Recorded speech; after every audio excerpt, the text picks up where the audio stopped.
Turning points change the course of our lives, whether it's a big decision, overcoming an obstacle or tragedy, or taking a leap of faith. These stories of inspiration and resilience are what Turning Point is all about. Hello, everyone, and welcome to Turning Point. I'm your host, Priya Sam, and this season we are so thrilled to have Fanshawe alumni as one of our sponsors again. I graduated from the broadcast journalism program at Fanshawe in 2006. It marked a major turning point in my life, so this is such a perfect partnership for the show. Now, the interview you're about to hear is with another Fanshawe alum, Leroy Hibbert. For the past 30 years as a speaker, workshop facilitator, and community educator, Leroy has delivered messages of anti-racism, anti-bullying, and cross-cultural conflict and understanding to community and civic organizations, police services, schools, and businesses. This interview was recorded on November 9th on IG Live. Thank you so much to all of you who are joining as well. We should see Leroy pop up in just a second. There he is. Hey, Leroy. Hi. Great to see you. And Leroy is actually joining us from Fanshawe College. So thank you so much for being here. Oh, it's a privilege. Thanks so much for having me. Yeah, it's great to have you. You have such an incredible story, and you do such great work. So I'm really looking forward to hearing more about it tonight. Actually, I just stopped myself from asking too many questions in the pre-interview, so I could save some of the good stuff for tonight. So before we get to your turning point, Leroy, let's go back to your childhood. Where were you born? So I was born in Toronto, by Lakeshore St. Joseph's Hospital. So, but my father, who has since passed, he actually moved the family to London because he's a welder by profession. So he moved the family to London, and most of my life has been spent in this wonderful city here. Yeah, and I spent a lot of time in London myself. Of course, I went to Fanshawe as well, and I went to Western. My grandparents actually lived in the area too, so it is a great city. I know you said you spent most of your life there, and you also became interested in race, in culture, in current affairs at a young age while you lived in London. So do you remember what led to that initial interest? Well, some of the experiences that I personally have gone through, and I was just really, really fascinated, if you will, about the idea of race and racism and how it impacts the lives of people, from those that are from racialized communities and those that are from not, that are outside our communities as well. And I saw the hurt, the pain. And when I was with my friends, for some strange reason, I just had this bent to have these sort of conversations in the privacy of our own homes or wherever I may find myself. And I just thought it was just so interesting to me. Yeah, and I think this is fascinating because I think it's a topic that a lot of people don't learn a lot about until later in life, or maybe they don't talk a lot about. But it sounds like your group of friends was really interested in this, like even in your early teens and before that, right? Well, it's quite interesting because my friends were very different as far as diverse, but for some reason I would bring the conversation up and we'd have these deep conversations about some of these issues that pertain to our lives individually. Whether it's just watching television, we watch something and it sort of triggered a conversation for me. But it was really great. And I got some insight from them as well as far as where they see themselves and this particular topic area. But it was sort of organic, if you will. It wasn't something that was planned. It just kind of came up because of the way the world is and how people are living and what they're experiencing. But it was just truly a blessing. And really planting the seeds for what would happen in your future too, which we're going to get to. But before we kind of get to what you're doing today, you have this first big turning point in high school with one of your teachers. So tell us what happened. Well, actually, I'm going to backtrack if that's okay. Yes, please. I like to let folks know that in addition to me growing up, one significant turning point in my life, before I was even starting in this particular field, or actually after, is marrying my beautiful wife, Helen. She's a beautiful woman, and I actually have a beautiful daughter who's married, and I have 3 grandchildren, Lincoln, Lucas, and Mila Rose. And they've been very instrumental in support, in direction, in kindness, and love, and compassion. But growing up in my life is going to schools, and I went to elementary and high school here in London, Ontario, and also post-secondary, Fanshawe College, obviously. And in my elementary experience and also my high school experience, primarily my high school, there was a situation that was going on, I believe, globally. There's some racial situations and tensions taking place, and even some things here that happened locally And there was a teacher in my high school that wanted to really get my voice as far as how I perceive these particular situations. And that never really happened to me before. And she was not from my racial background. She was a Caucasian woman, but she wanted to allow my voice to be heard towards the student body. And back in the day, we had cassette players. I'm not that old though, but that's back in the day. And so I was actually able to talk into this sort of recording, and that recording, I believe, was shared with some of the classmates, and it was just a really monumental moment for me. And I really thoroughly appreciate that, because she didn't have to do that.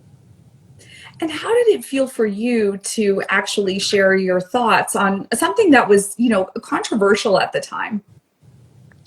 It was powerful for me, because I think many times when these sort of things happen, many of us from these communities we're almost taught just to absorb it, don't speak to it, and just leave it, and don't discuss it, because you don't want to cause more problems. And I think that is a problem by not addressing these particular things. And so it was a safe place for me to do that, to really talk about these things. And she was very polite about it. She's very respectful, compassionate, and also empathetic, because she knew who I was as a person. And these sort of things affect me, whether I'm in school or whether I'm not in school. And because this is the journey, and this is, quote unquote, the skin I'm in, and it sort of impacts my movement throughout this world. So she was very understanding regarding that.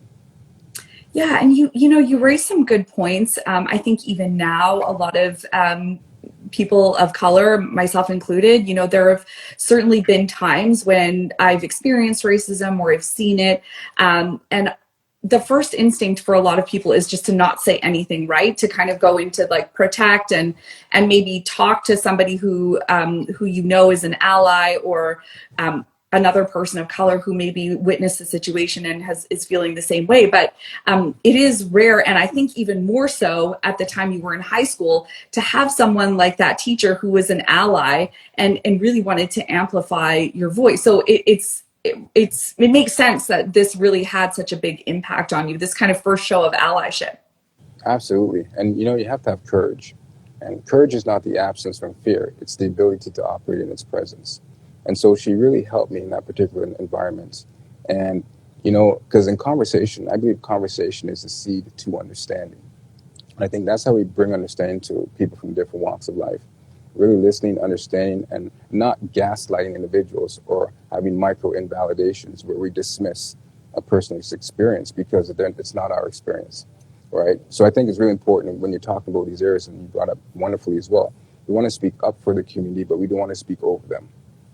Because I think many times that we all have a voice, and I think what happens is we have this idea where, I hear these terms where people have to find their voice.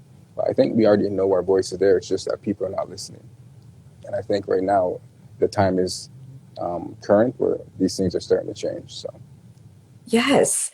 And somebody who is joining us tonight says conversation is the seed to understanding. And I think that kind of summarizes what you just said there perfectly. So thank you for that. And for those of you who are just joining us, hello. Thank you for joining us on IG Live this evening. I am speaking with Leroy Hibbert. This event is sponsored by Fanshawe Alumni. If you have a question for Leroy, please post it in the comments.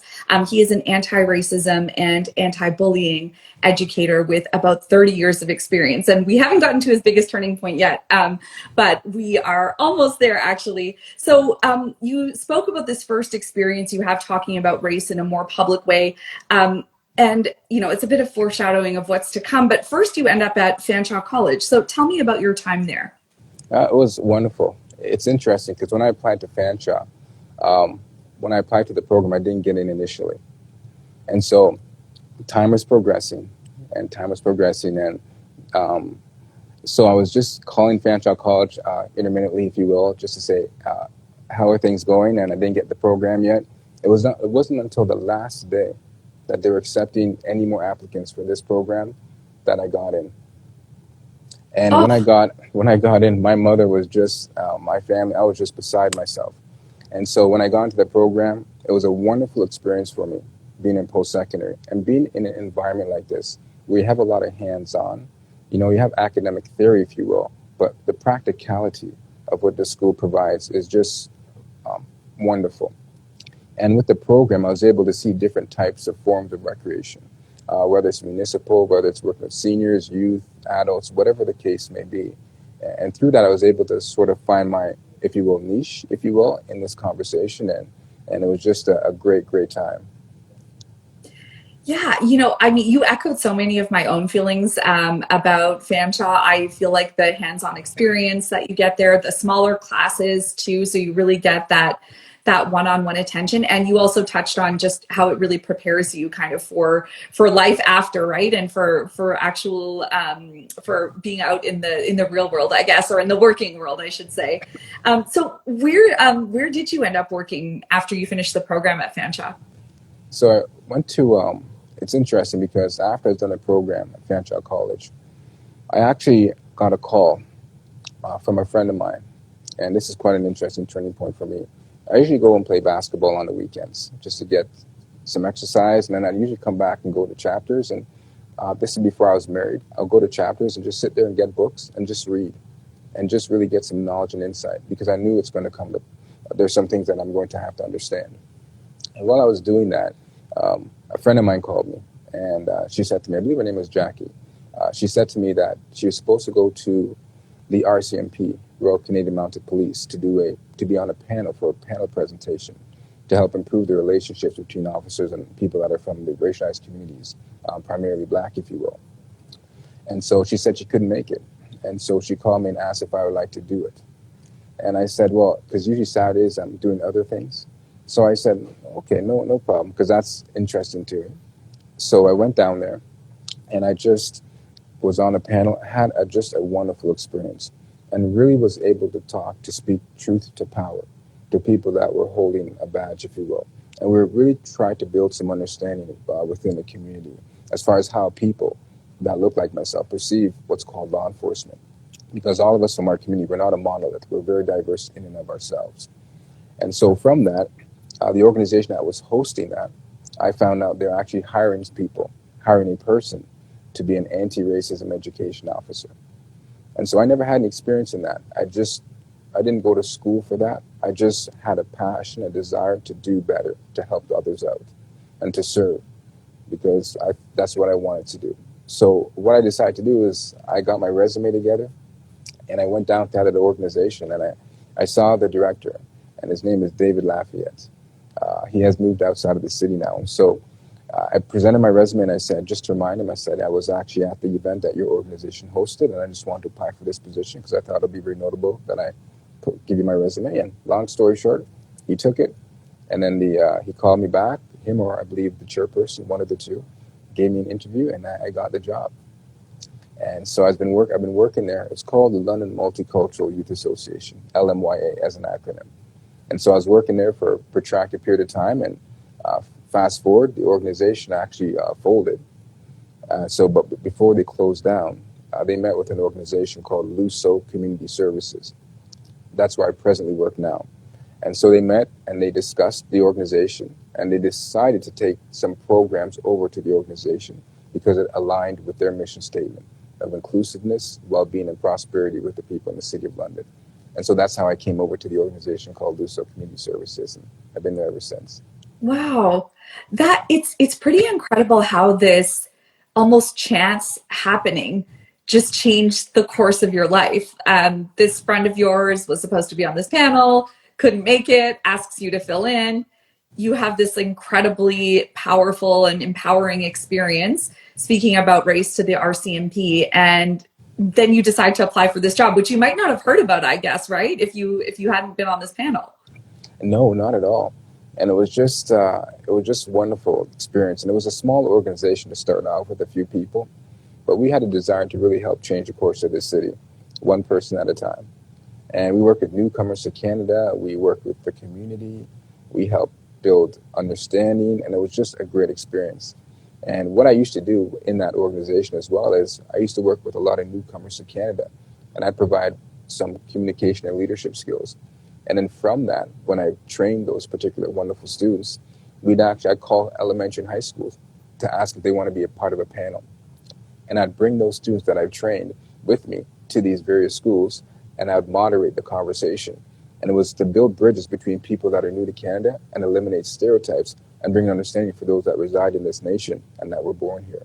And through that understanding and building bridges came about, which is wonderful.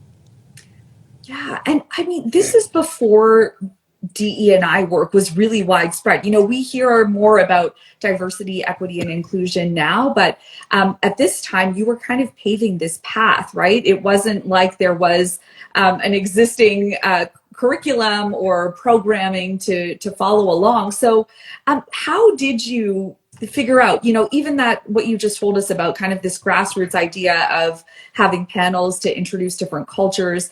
How did you come up with some of these concepts and ideas?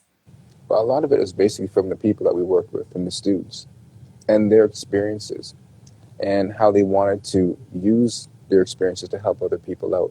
So we try to help navigate some of that with them. So we didn't come and necessarily impose. We came and talked and discussed, and they provided some feedback and insight. And then we found out where some of those gaps were. And that's what led us down this particular direction, so that we can really meet the needs of the people that are actually experiencing some of these particular things. You know, years ago we had at the organization I was previously at, and then at LUSO, but we've stopped doing this now. We actually held I think it was a Southwestern Ontario cross-cultural anti-racism education conference in London, Ontario, at a local school board. And we had people from all over. Volunteers came and facilitated the conversations. It went all the way from the arts, talked about policies and procedures, and it was for students, it was for teachers, it was for everybody in one setting. And it went really, really well. It was a wonderful opportunity, and it was another way to build bridges, if you will. And there was a gentleman, I think I should share this, he was a part of a group that was a quote-unquote hate group that targeted certain groups of people because of the way they looked, who they are as individuals. And one day he came into my office, and we had a conversation. His name is Chris. And we had a conversation, and he came and told me basically he found out about the organization that I used to work for, and he said he wanted to change. He said, what I did in my past was terrible, and I want to do better, because he has a son now, and he notices he wants to change the way he's going to see his life as well. So we had a very deep, very thoughtful conversation, and I said, you know, this is important. People need to hear your story. So I invited him to the conference, and he came in. He was one of the panel members with other people at this conference that we held, and he spoke about his experience.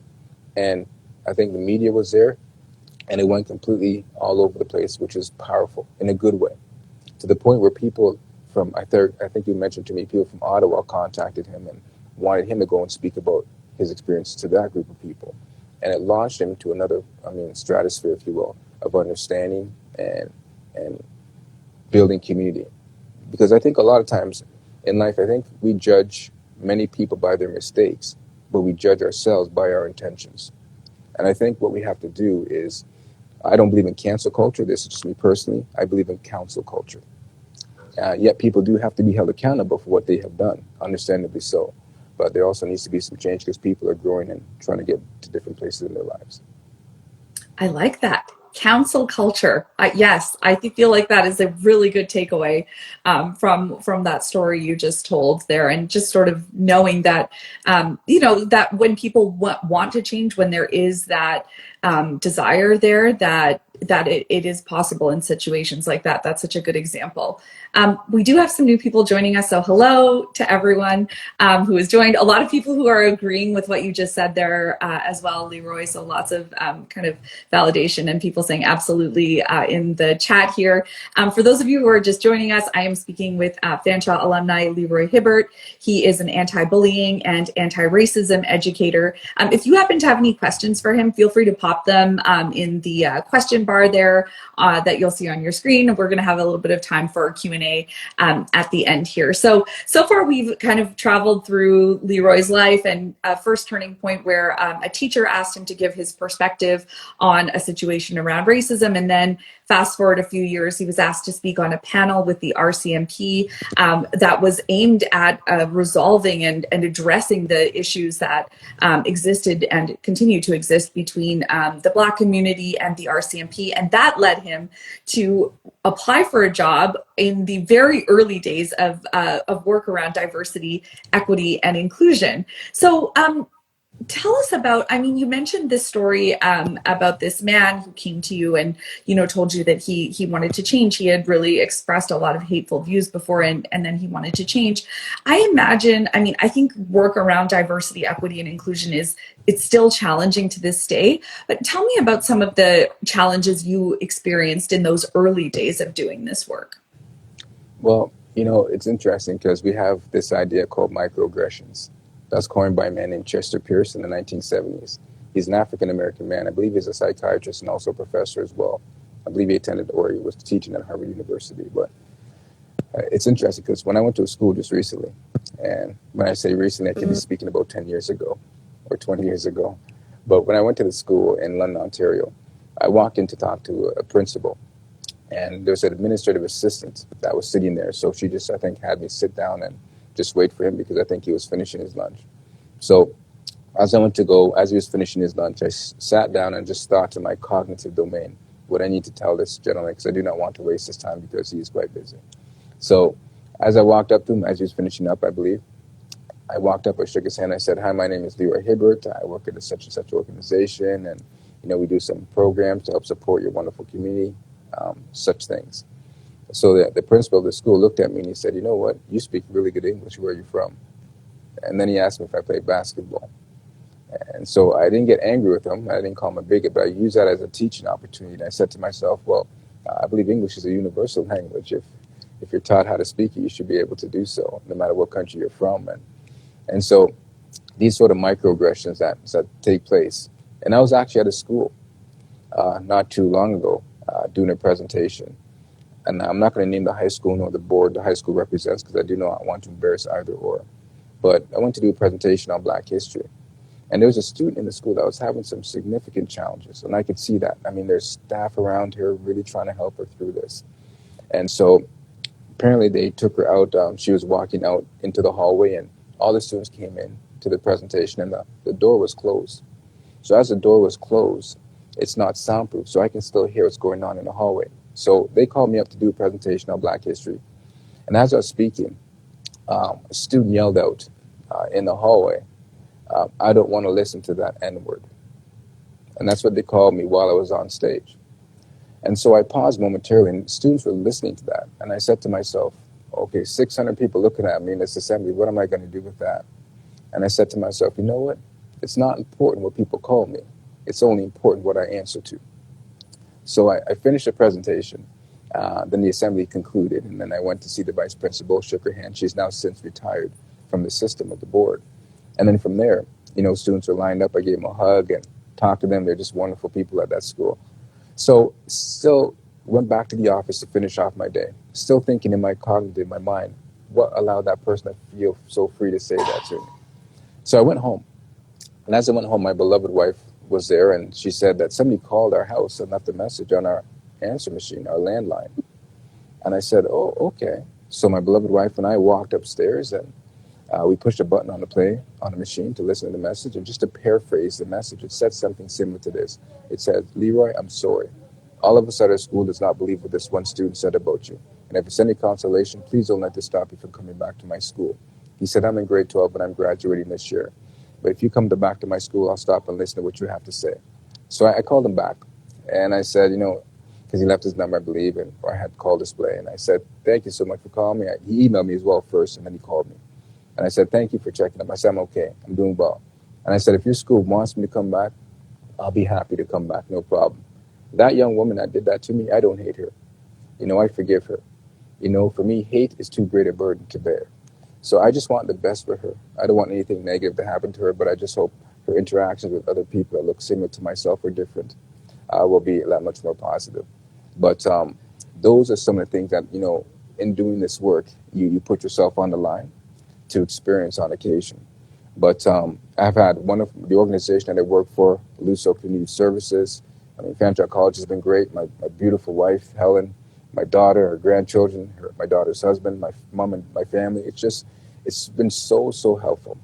In a sense, almost therapeutic in a sense, because you have people that surround, that care and love you to help you through this journey.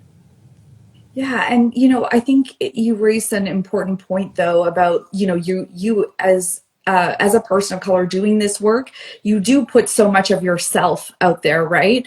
And you are open to some of these situations where someone, you know, disagrees with what you're doing, or you have to, you know, you experience this kind of, you know, in that case, sort of violent form of racism. And it is great that you have a community around you to support you, but it's also a reminder of the importance of the work, and the fact that that student reached out to you after obviously what you did there that day, your presentation impacted them enough that they wanted you to know the importance of your work, which I feel like for a high school student to do that says a lot. Yeah, absolutely. And I'm just so thankful for him because he had to search out to get my number, probably on the internet somewhere, and to leave a message, because students a lot of times, not all students, but sometimes they don't leave messages, and they text and whatnot, but messages maybe not their thing. But for him to call and just leave his voice on my machine, not knowing the response that he's going to get, you know, I thoroughly appreciate them. And he was not from my community. You know, not to say that I don't appreciate that, that's great, but he was actually from another community, and he just wanted to see if, you know, if you're doing okay, because I'm a person, and I thoroughly appreciate that. And when I go to schools, you know, a lot of times the students have been great, the staff have been great, the boards have been great, you know, supportive as well. And they're really involved, and they're making this a priority within their system because of the impact that these things have on people that are from these particular communities as well. And speaking of impact, tell me about some of the results that you've seen, and some of the, you know, the positive reactions that you've had to the work that you do. Well, I've had, you know, parents email me, you know, just recently I got an email from a person who actually is a professional speaker, and I was at a school, and her son was in the school, and her son came home just excited and mentioned my name to the mom, and the mom emailed me because I know the mother, and she said, "That's not my son." He came back, and I mean, I just got so blessed by that. And with other students, you know, when I walk in a hall, you know, they'll look at me, or if I walk into school, like I'll go to a Fanshawe College or another university or whatnot and do something for a class. And I think I was at one school here at Fanshawe. I think I was at Fanshawe just recently for a presentation, and I was just trying to get to know the students in the class. And one student said, "Well, Leroy, you came in my class when I was like in grade 2 or something like that." I said, "That is so nice." But just to be you know, I'm just one person. You know, I'm not omnipotent. I'm not all powerful. I'm not omniscient. I do not know everything. I'm not omnipresent. I can't be everywhere at the same time, but I'm just one person, just trying to provide a service to help people out. But their reaction, the students and the staff, the parents, have just been so encouraging, which is just wonderful. Oh, absolutely. I mean, for someone to remember you in college after you spoke to them in grade 2, I think that's really a testament to the lasting impact that that your work has had. That's incredible. Yes, it's exciting. And it's the thing that's really joyful for me is what those students are doing with their lives. You know, where they're going, how successful they are, whether if they're in college or whether they're just doing something else, but they're really doing something which is great. I went to a store, and a student came by, and he said, "Are you Leroy?" Because I said, yeah, I'm Leroy. He said, you came to my school. I said, "Oh, this is great." You know, he appreciated that. It was like, I think it was at Best Buy or something. And I walked in there because I was shopping, doing some stuff, and he just noticed me, and he came up and I said, "What are you doing now with yourself?" Well, he said, he's going to serve his country. He's going to be serving his country. And I said, Ken, I said, "That is so nice." And I said, "You know, I'm so happy that you came by to say hello." You know, and so those sort of things, it's just, yeah, it's encouraging. It's very, very nice. Yeah, absolutely. Tell me more about the work that you're doing now with LUSO.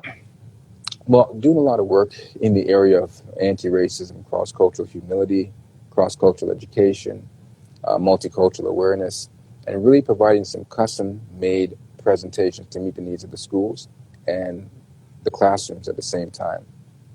And some of these school boards have diversity and equity committees from a system level that I'm on as well. And so I'm on those committees to talk about what's going on. And LUSO, we can provide a sort of a community approach to some of these concerns that the schools are having. So what I would do is I'd meet with the school. They may email me, or they may text me, or they may call me. Or on occasion, I'll just drop by a school without a formal necessarily meeting. And the principal has been very kind to kind of let me in and just kind of let me know what's going on right now in the school system. And then from that, we can kind of gauge and see what we can do to help support the work that they are actually doing. And then in addition to that, I do also community work as well. So I'm on a community organization called the London Black History Coordinating Committee that organizes Black History Month events for the entire month of February. And so we have subcommittees from that larger committee, and I'm on the opening celebration or opening ceremonies committee, if you will. And so we provide the kickoff to Black History Month the first Saturday in February every year. And it's usually at Museum London from roughly 1 to 4, and it's a free event. The only thing it'll cost you is your time. And it's just a way to kind of celebrate the community, bring people along, and just to let people know that we're here. And mind you, I know it is Black History Month, but it's a nice way to kind of start as a kickoff to get Black history into other arenas as well, not just for the month of February, because, Black people, we're going to be here in March. All right, so we're just trying to help people out to start the process off. Yeah, such an important reminder that the work happens year round. It's not just 1 month a year, that's for sure. You're also a founding member of the Pledge to End Bullying campaign. So can you tell us about the campaign and how it came to be? Yeah, it was great. I mean, there was a situation that took place, I think, in St. Thomas, where a young man took his life.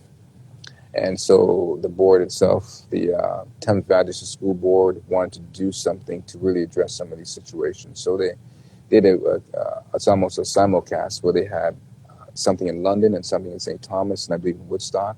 And parents were invited, professionals were invited, community members were invited to really talk about bullying. And then what can we do as a community? Well, long story short, after all this information came about and they got all the information from these sessions that they had, simulcast, if you will, and they decided that people that are in media decided that we need to do something as well. So they came up with a pledge to end bullying. And what it is basically a pledge that people say, a confession that people say, and what they want to do to help stop bullying. Then they created a website for resources for parents. So it's been going on for a number of years now. And it may have dissipated a bit now, but at the height of this, everybody was involved. They used to have a kickoff at different places, and people were on this pledge or went from this city to that city, and it was a really great experience. And it was just a wonderful thing that took place. I know CTV London, I could be corrected, but they were very instrumental in this, and they were just, and as well as other media groups. Don't misunderstand me, but it was just great to be a part of that. Yeah. You've been doing diversity, equity, and inclusion work for 30 years now. So I wonder, how has it changed for you over time? I mean, so many things have happened, like social media wasn't, around 30 years ago. So how has your work changed in that time frame? Well, it's interesting. Somebody asked the question, has racism increased? And racism hasn't increased. It's just being filmed.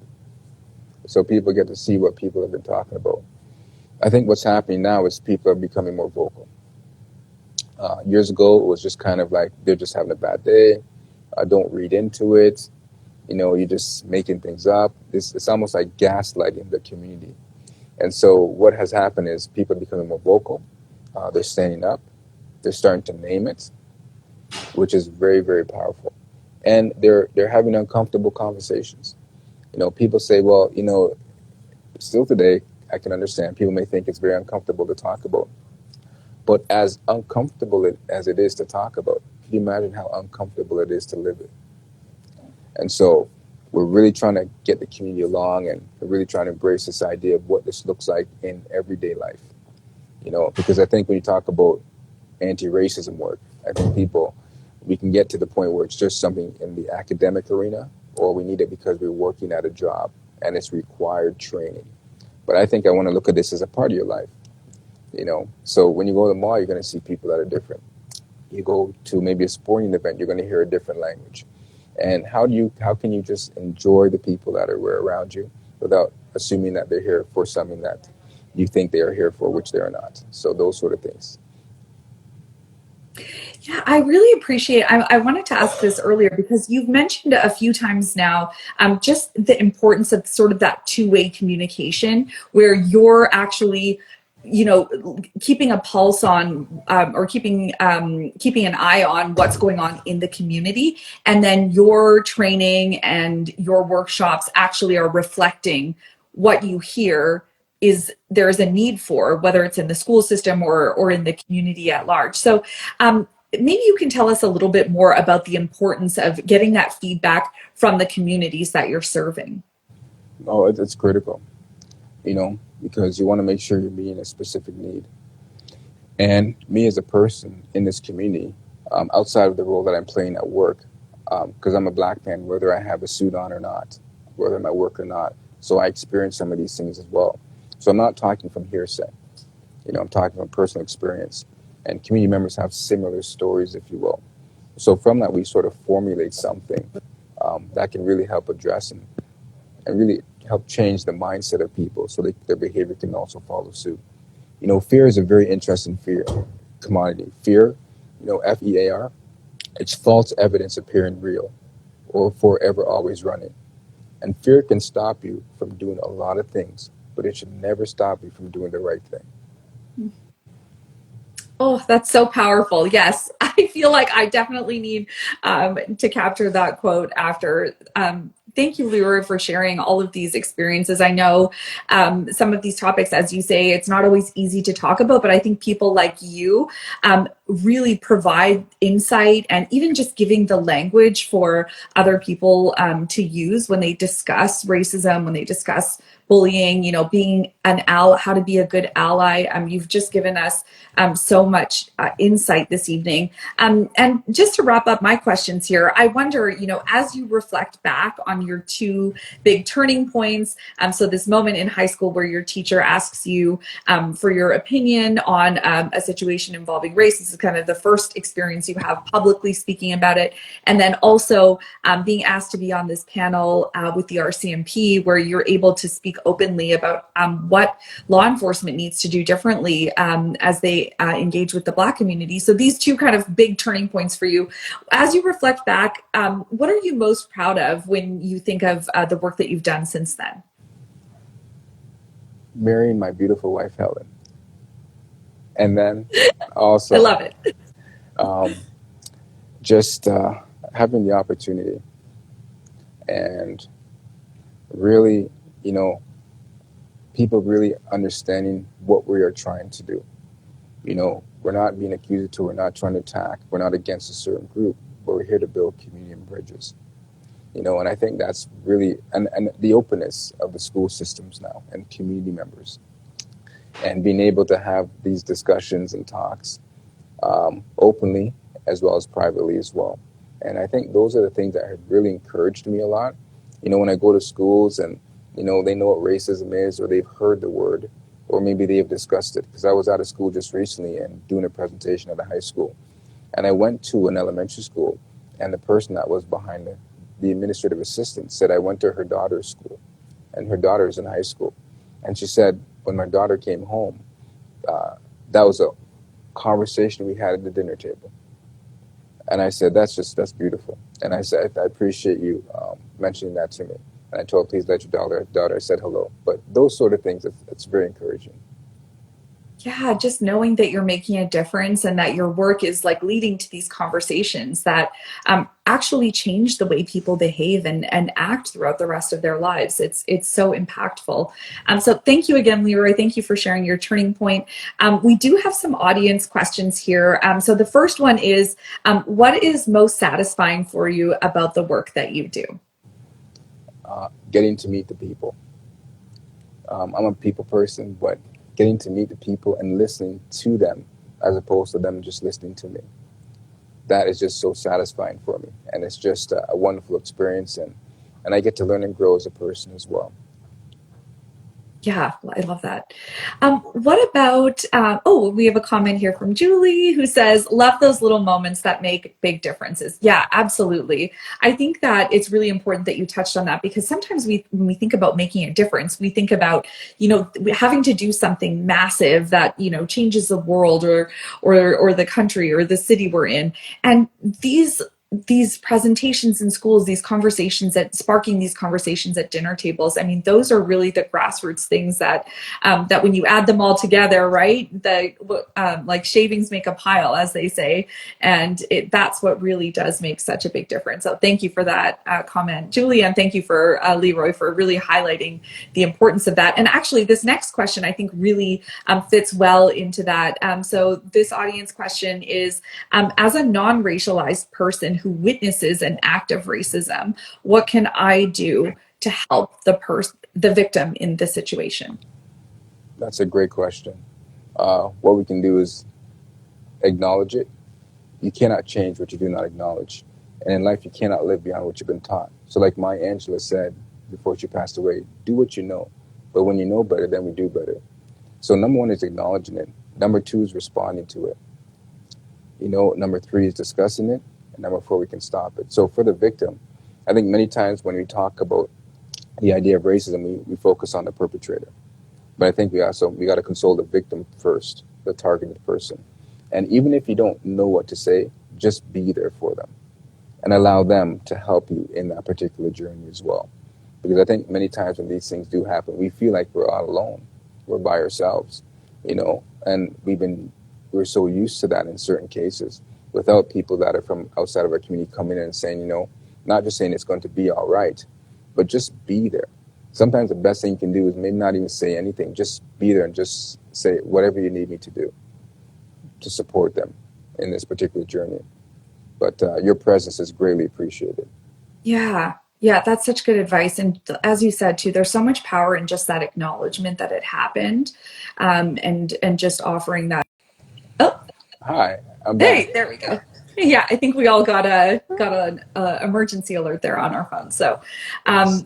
but yes, I think, as you said, there are just a big part of being an ally is really just acknowledging and validating when there is a racist situation or a situation of discrimination that happens, and really being able to be there to support the person who experienced it. We have another question here that says, how young are the youngest children that you would speak to about racism? And as a parent, is it something that we should be speaking to our children about before school, or is school age a good time to begin? That's a great question. I speak to kindergartens all the way through junior kindergartens, and the presentation is a little different. It's really simplistic, but it's fun with them. I think it's important to recognize a person's color. I think what happens as when we have children growing up, sometimes they may walk outside of the home, and they may recognize a person that's a different color and point that out. But what we want to do is, many times we think that is impolite. We think that we should not say that, don't do that. But they recognize color. And what we have to do is just reframe the response. So if a person or a child points that out, you don't want to hide it from the child, because by doing that, indirectly, you're telling the child there's something wrong with what they're seeing. So what you want to do is you want to say, okay, yeah, they're a different skin color, but so are we. You know what? And they're just as important as we are. And that's how you reframe the response.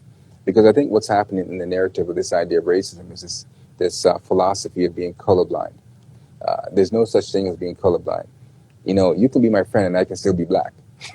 So what happens is people don't have a problem with a person recognizing a person's color. Many times people have a concern is what they do with the color that they recognize. Mm-hmm. And that idea, because that's part of our identity. Now, it's not all of me, but it's a very significant part of me. It's like going to a restaurant. You can't go to a restaurant and the waiter or the person that looks at you says, what can I get you to drink? And you say, well, I like a glass of water, but I don't want the wet. It doesn't make any sense, because the wet is a characteristic of the water. You get the water, you're going to get wet. You get Leroy, you're going to get black. You can't say, Leroy, can you please come to Fantra College, but leave your blackness at home. I can't do that. Right? So it comes with me everywhere I go. Right? But it's just how it's handled when it's recognized. So always as a young child, it could be kindergarten, junior kindergarten, very, very young, we start the conversation. And just by, even if it's bringing things into your home that reflect the different types of communities racially that are out there. So, because I look at it as you can look at it as visual therapy, if you will.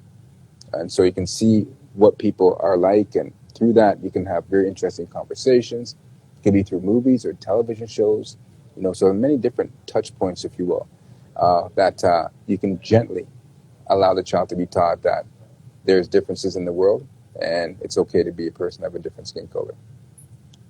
Thank you so much for that. I feel like that is such a tangible response. I mean, I think to actually tell people this is how you can handle this situation, I think that's really valuable advice. So thank you so much. You've given us so many things to think about tonight. I know I'm already, kind of thinking about the work that you do, the impact that it has, and some of the things that I myself can also do in addition to what I already do. But I think there's always more to be done, and I think you not only did you give us insight into your own experiences and the work that you do, but you gave us a lot of ways that we can exist differently in the world to help the people around us. So thank you so much for sharing your story, for sharing your turning points. It was really such a pleasure talking to you this evening, Leroy. Oh, thank you so much for having me. It was a wonderful experience and I appreciate it. Yeah, likewise, me too. And thank you to all of you who joined us on IG Live. We had so many great audience questions from all of you, so really appreciate those. And a huge thank you to Fanshawe alumni for sponsoring this event. For any of you who are Fanshawe alum, you can submit your own stories. Tell us about your turning points. You can do that at fanshawealumnistories.ca. Again, that is fanshawealumnistories.ca. And we do have more virtual events coming your way in the upcoming months, so stay tuned for those. In the meantime, you can find more episodes of Turning Point on YouTube, on your favorite podcast app. We love hearing from you on social media as well. You can always find me at Priya Sam on Twitter, Instagram, and on Facebook. So thanks again, everyone. And thank you so much, Leroy. You're welcome. Thank you so much. Have a good night. It was such a pleasure to have Leroy as a guest and to have Fanshawe alumni sponsor our event. We will have more of those live virtual events throughout the year. If you follow me on social media at Priya Sam, I will be posting about them as they come up. In the meantime, if you enjoyed the show, we hope you'll leave us a 5-star review. You can follow the show on your favorite podcast app or subscribe on YouTube. Thanks again for joining us, and until next time, take good care of yourselves and of each other.